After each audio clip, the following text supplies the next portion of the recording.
I am just for convenience up here on the stage speaking through this mic. I have no illusions that I have got some special insight into the meaning of life. I am a stumbling, fumbling person. So please understand that I have no special insight that makes me separate from anybody who is down listening. I'm just talking about what I have been through. And I know that it is just one view among the billions of views that you have access to. I'm a storyteller. I tell stories to make a living. Today, let me tell you the story of a story buster, a myth buster, whom I met in the late 70s through chance, grace, or maybe just pure accident.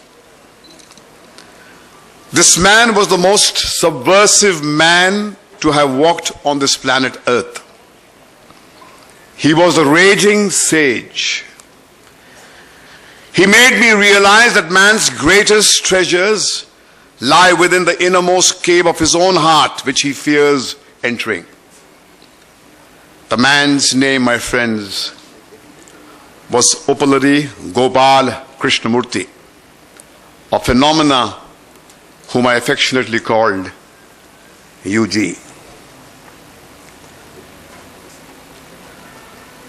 Those were the days of living dangerously. Those were the days of reading Jonathan Livingston Seagull, listening to John Lennon, and taking LSD. It was LSD which had initiated me into the world of spirituality.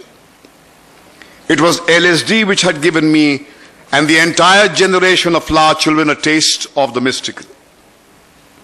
It was the desire to relive this chemically induced experience which had hurled me into the bylanes of the spiritual super bazaar. It was my hunger and my thirst to make these exhilarating experiences that I had lived through with LSD permanent, which took me to the doorstep of Bhagwan Sri Rajneesh, the man who dared to play God, the man who assured me that if I meditated and became his devotee, I would one day achieve this dream of making my mystical highs last forever and ever and ever. The scent of tobacco, the clamor of the Mumbai city, the dark and squeaky staircase. How vivid is my memory of first meeting this story buster called UG Krishnamurti.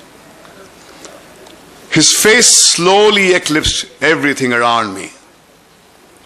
A volcanic silence blazed through my guts. How can I ever forget what he said that day? I have no message for mankind. I am not a God man. I would rather be called a fraud than a God man. Go to your gurus. They will give you the spiritual pethidine which you are looking for. They have a social role to play, and so do prostitutes.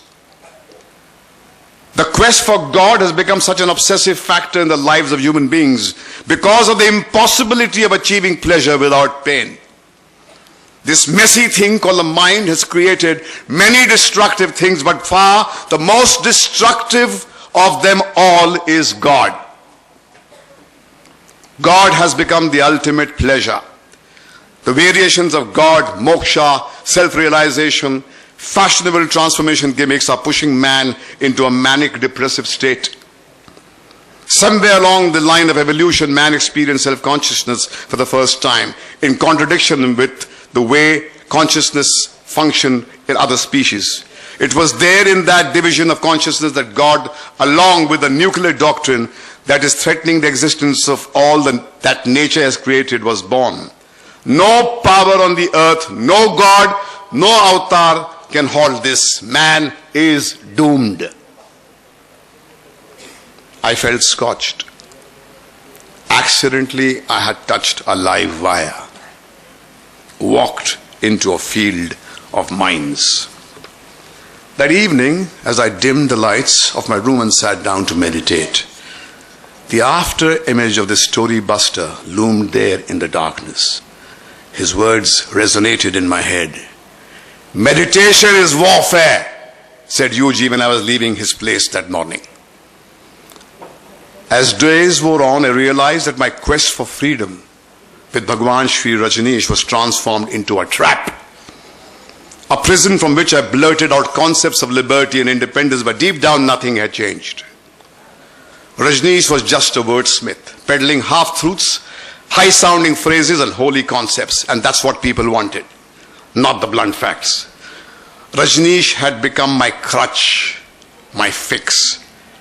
At that time, Yuji's words came to my rescue. A guru is one who tells you to throw away all crutches. He would ask you to walk, and if you fall, he would say that you will rise again and walk. A guru, he said, is the one who frees you from himself. And that's what I did. I broke the mala, which was like a dog collar, around my neck and flushed it down the toilet. Get up on your own 2 feet, no matter how shaky they are, and walk, I said to myself. Once I did that, there was no looking back. Over the years that followed, my relationship with Yuji deepened. I soon realized that Yuji was not a guru, not a priest, not a teacher, not a savant. He had no interest in enlightening you, and in fact did not intend to do anything. He just burnt brightly with passion and without purpose. The memory of 1,000 days spent in his company simmer within me. Once, while I was traveling through the icy slopes of Switzerland, I asked Yuji, "What is the purpose of life?" Here is his reply. "Mahesh, your question is born out of the assumption that we know about life. Nobody knows anything about life. We have only concepts, ideations about life. Even the scientists who are trying to understand life and its origin come up only with theories and definitions of life. You may not agree with me, but all thought, all thinking is dead. Thinking is born out of dead ideas. Thought or thinking mechanism trying to touch life, experience it, capture and give expression to it are impossible tasks. The meaning of life is life. Life may have its own meaning, it may have its own purpose." Once, a very old gentleman, 95 years old, who was considered to be a great spiritual man and who had taught great scriptures to his followers, came to see Yuji in Bangalore. He asked him 2 questions. What is the meaning of life? I have written hundreds of books telling people all about the meaning and purpose of life, quoting scriptures, interpreting them. I haven't understood the meaning of life at all, sir. The sight was heartbreaking to see this 94-year-old man confess that he was as ignorant as a baby who goes into kindergarten. Yuji said, "You're the one to give me an answer. Look, you're 95 years old. You haven't understood the meaning of life. When are you going to understand the meaning of life? There may not be any meaning to life at all." The next question he asked Yuji was, "I have lived 95 years and I'm going to die one of these days. I want to know what will happen after my death." Yuji said, "You may not live long enough to know anything about death. You have to die now. Are you ready to die? As long as you're asking these questions, what is death or what is there after death, you're already dead. A living man would never ask those questions. These are all dead questions which have been hardwired by culture into us." Let me tell you an interesting story to explain this. There was a king who bought a lovely parrot, a talking parrot. He kept that parrot in a golden cage studded with diamonds. He called pundits from all over the world, scholars from all over the world, who gave this talking parrot lessons on freedom. And so, The parrot learned from these scholars lessons about freedom, of flying in the sky, of how it feels to soar, how it feels to look at the world down, what liberation is, what freedom is. He learned everything, and soon the parrot became a Pandit himself. He began to talk from that golden cage endlessly, and people would gather around this golden cage, listening to this parrot talk about freedom, liberation, and the joy of flying with abandon. And one day, giving lectures, the parrot died. The king never opened the door of the cage. He just died talking about freedom, and people listened. That's what the story communicates, that all the concepts are hardwired into us. We only repeat what we have been told. We are like a parrot, each one of us. We are made to believe that there is a purpose, and the belief is what is responsible for the tragedy of mankind today. We have also been made to believe that we are created for a grander purpose, for a nobler purpose, than all the species on this planet. This is not all. We are also told that all creation was created for the benefit of man. That's why we have created all these problems, ecological problems, and the problems of pollution. Now we are almost at a point where we're going to blow ourselves up. The planet is not in danger, we are in danger. You can pollute this planet and do all kinds of things. The planet can absorb everything, even these human bodies. If we are wiped out, nature knows what to do with our bodies. It recycles them to maintain the energy level in the universe. That's all it's interested in. So we are no more purposeful or meaningful than any other thing on this planet. We are not created for a grander purpose than the ants that are there, or the flies that are hovering around, or the mosquitoes that are sucking our blood. The truth is that we have no way of knowing anything. Even the scientists can say what they like. How does it interest us? It does not really matter as to how this whole universe was created, whether God created it or the whole thing came out of some dust and pebbles or hydrogen atoms somewhere. It is for the scientists to talk about all this, and every now and then come up with new theories. They will be amply rewarded for doing this and be given Nobel Prize. But these theories don't help us to understand anything. So I really don't know if there is any purpose. And a living thing, a living organism is not interested in asking this question, what is the purpose of life? What is the meaning of life? Once in the course of a television interview, I asked Yogi, is there a glue that can keep mankind together? This was his reply. What happens if the whole thing falls apart? Why are you so frightened of the chaos that may not result? Why are you frightened that there will be chaos? Why do you want to hold on to things exactly the way they are? You may talk of change, but you're not really interested in change. What you are interested in is in change for the better. But you don't realize that change is occurring all the time. Your unwillingness to change with a changing environment is responsible for the demand for this glue. There are many people marketing all these kind of glues. Go, try them, but they will not help you at all. The tragedy, I realized as days wore on, is that man's tragedy lies in his quest for permanence.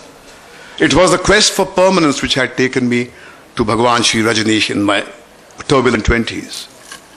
It was what I had experienced on LSD, this mystical high, this feeling of oneness with the universe, which was chemically induced. I felt it was possible to make it permanent. And here was a man who said, meditate, repeat my words, become my devotee, and it will be possible. But it did not happen. I did for 2.5 years. Hung from the tree, stood on my head, nothing happened. I went nowhere close to what the LSD experience was.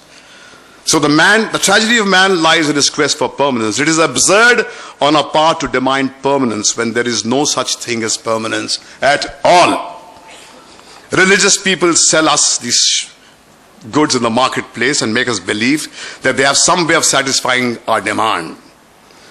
although they talk of impermanence all the time, they're suggesting that there is a way that things can be made permanent.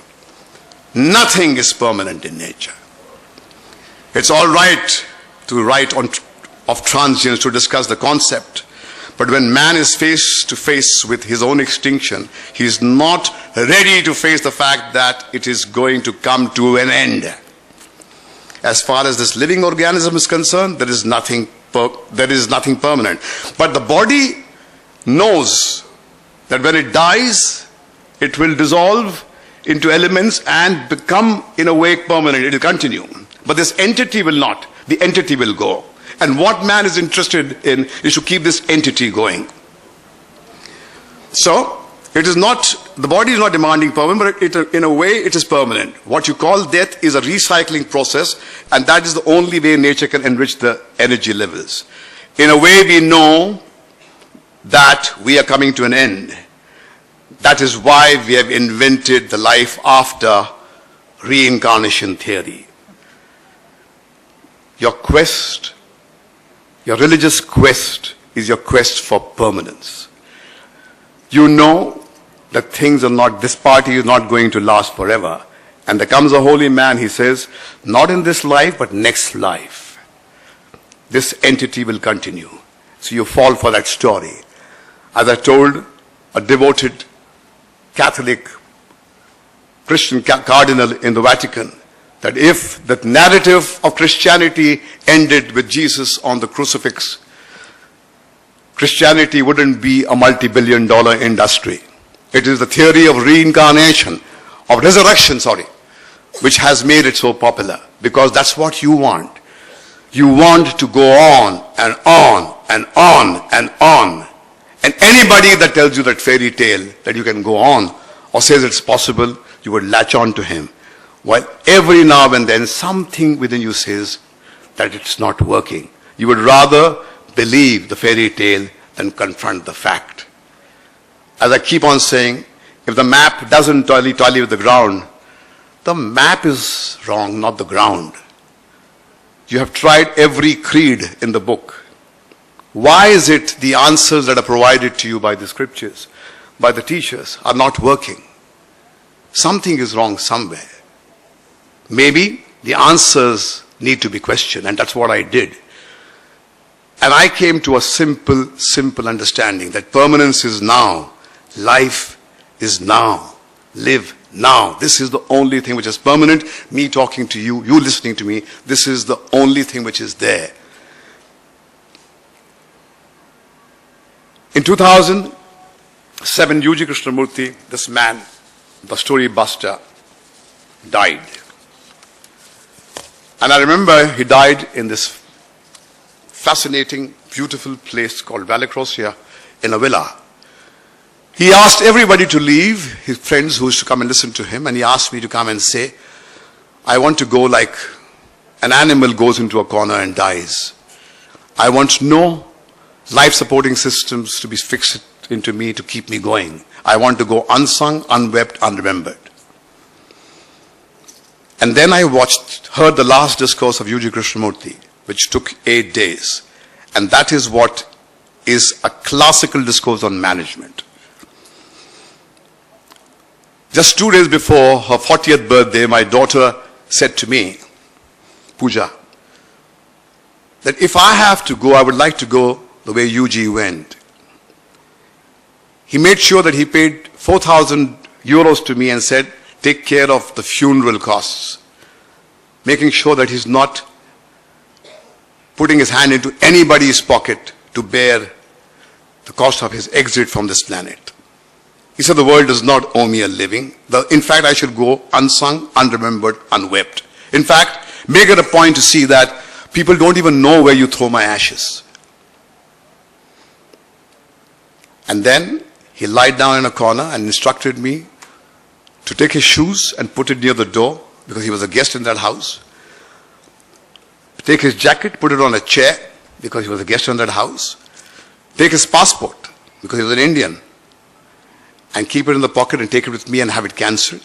And then he said, take the credit card which I have and cut it into pieces because it should not be misused. And then he lied down. for 8 days. Without a drop of water, without a grain of food, he just died. He died like a leaf withers on a tree, like the sun, the gorgeous sun sets. And I just sat back and watched the death of an ordinary man. There was no symphony, there was no music, there was no miracle, there was no glow, there was no mystification. The traffic sound outside, the bells tolling, the chatter of the women, the laughter of the children. And here is the most important man of your life dying in front of you, silently, without any song and dance. And then, on the 8th day when he died, I saw a fascinating sight. 1,000,000 black ants had crawled up on his face when I was, despite of me keeping a watch on him. And they were feasting on his face. And the glory of the sun was there. His face was lit by the morning light. And that's when his words resonated in me. That life is immortal. It is continuous. There is no end. His body had become food for the 1,000,000 ants. U.G. Krishnamurti had died, but life was continuing. That is resurrection. That is immortality. Life has no beginning, it has no end. But the spiritual quest of ours is to give permanence to that entity. The entity is an artificial construct to which you give life, you do everything to maintain it. And I discovered that the efficiency that this man showed in his exit came because he did not have the albatross of bogus spirituality on him. He did not want to flash to the world that he knows it all. In fact, I keep on remembering his face. Even in his deathbed, he looked at the world like a child looks at the world when he's in the crib. He had enormous information. He could talk to you from the Vedanta, from the Quran, from anything. But when he actually looked at life, he looked with eyes of a baby. He said, I can repeat all this stuff because it has been fed into this computer, but that doesn't mean I've understood life. So here was a man, an extraordinary man, a man who shaped my way of thinking, who made me what I was, a man who in his hours of death left me with the fragrance of life, the man who had the guts to live his life on his own terms and die on his own terms, but never imposed himself on anybody. He said, this body, along with this body, all that I am saying needs to be junked. No tape, no books are needed. The man is gone, everything should go. I repeat this because he's a part of my memory. Because U.G. Krishnamurti will die when I die. But the only difference is that I know that my view, like U.G.'s view, is just a small window through which we look at this phenomena called life. You can't talk in absolute terms. We can never we can never sum up discussions like this. There can never be a full stop because the stream of life just flows on and on and on. So what do I say to the management students here? I say, as long as I was trying to escape from the fires of life, when I couldn't deal with the failures of life, I went like a coward into the safe havens created by these gurus for their self-aggrandizement. They said, come here and we will make you something special. You don't have to compete in the real world. Come here, you're a holy man, you're a better man. You must look for the spiritual evolution. I fooled myself. I did not have the energy to fight in the world outside. The world outside is clear. Dog eat dog, man eat man. Competition is a fact of life. You don't want to own it up? Too bad. You want to cover it up with high-sounding phrases? Good luck to you. But the fact is, the world rewards winners and punishes failures. So I came back, and my friend told me, very simple thing, that peace, if it has any meaning, has to operate when you are crossing the street at peak hours at Churchgate Station at Mumbai. Otherwise, it isn't worth a damn thing. So once my energy was released from this bogus spiritual pursuit, I had the energy to engage with the challenges of life. It's a neurotic situation. You teach people management to fence and fight and grapple with your rival, and then in the next breath you say, burden the person with the albatross of spirituality. I mean, that's what the tragedy of man is. The fan is efficient because it just functions mechanically. You say, is man a machine? I thank God. I only hope man can function efficiently like a machine. The human organism is brilliant.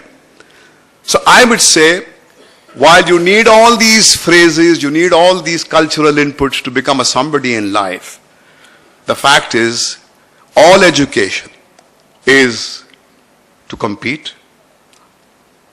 I have read 100 books. You have read 20 books. So I show off to you and say, I know more than you.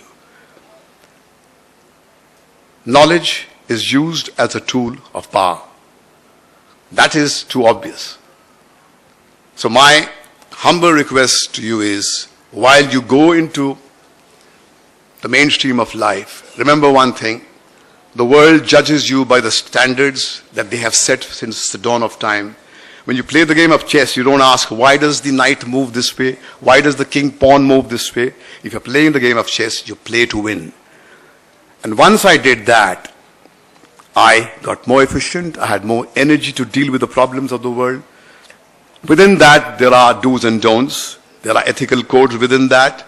You have to stick to them. There are traffic rules within that. But to find answers through spirituality to resolve your problems of your day-to-day life is an absurd quest. Once I abandoned that quest, I was better off. I became a somebody because I had the courage to go and face the fires of life and deal with the highs and deal with the lows. This is what I share with my children. This is what I share with you.